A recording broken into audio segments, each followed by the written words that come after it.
All right, let's dive into a classic Korean poem, The Wooden Horse and the Lady by Park In-hwan. Now, this isn't just a poem, a bunch of words on a page. It's a whole mood. It's a journey that starts in this really warm and nostalgic place, and then, well, it leads us somewhere much colder and honestly a lot more profound. And boom, the poem just drops us right into that mood from the very first line. It's so intimate, isn't it? You're immediately pulled into this quiet conversation, like you're right there with them, sharing a glass of wine. And what are we talking about?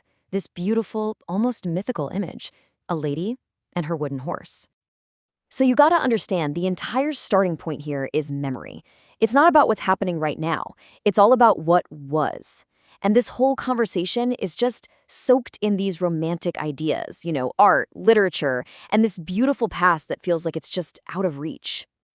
And this image, the lady on the horse, that is the absolute heart of that nostalgia.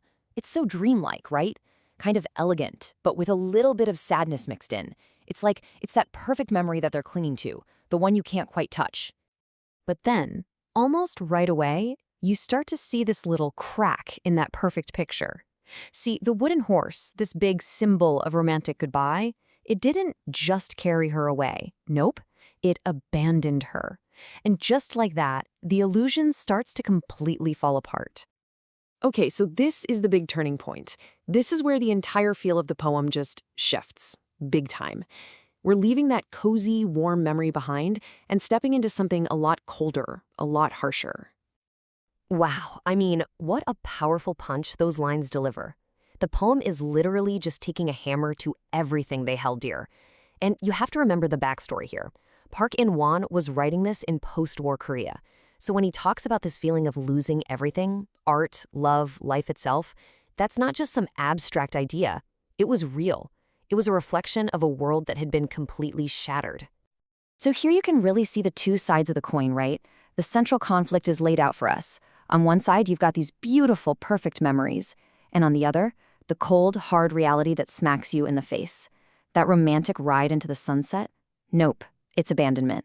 That beautiful falling star, it's actually shattering inside your heart. And the big truth of love? Well, that boils down to the simple, painful fact that the person you loved is gone. So now that all those romantic ideas are in pieces, what's left?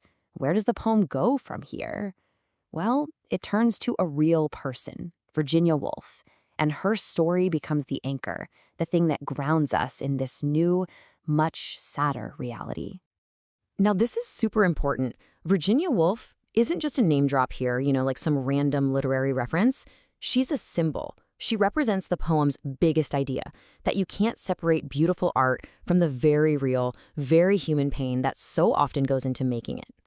Hey, remember that first glass of wine we talked about? The one that was all about those sweet, romantic memories? Well, the poem brings back the wine, but this glass is totally different.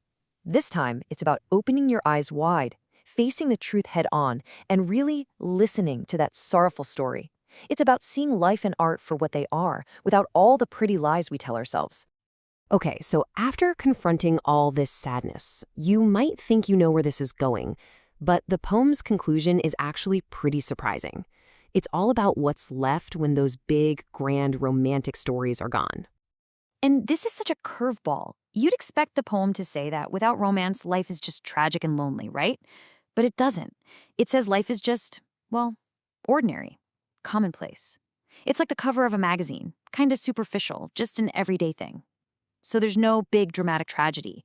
There's just life, plain and simple. And this, right here, is really the heart of the poem's philosophy. It's arguing that we actually have a duty to remember the bad stuff, to remember that wretched sound of the wooden horse.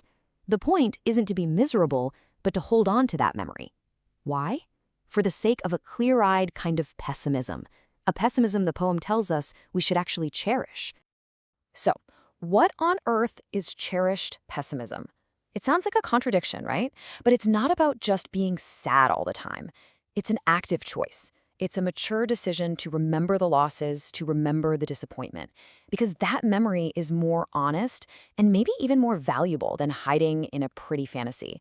It's a really existentialist way of thinking, It's about finding a real, authentic way to live, even when the world doesn't give you any easy answers.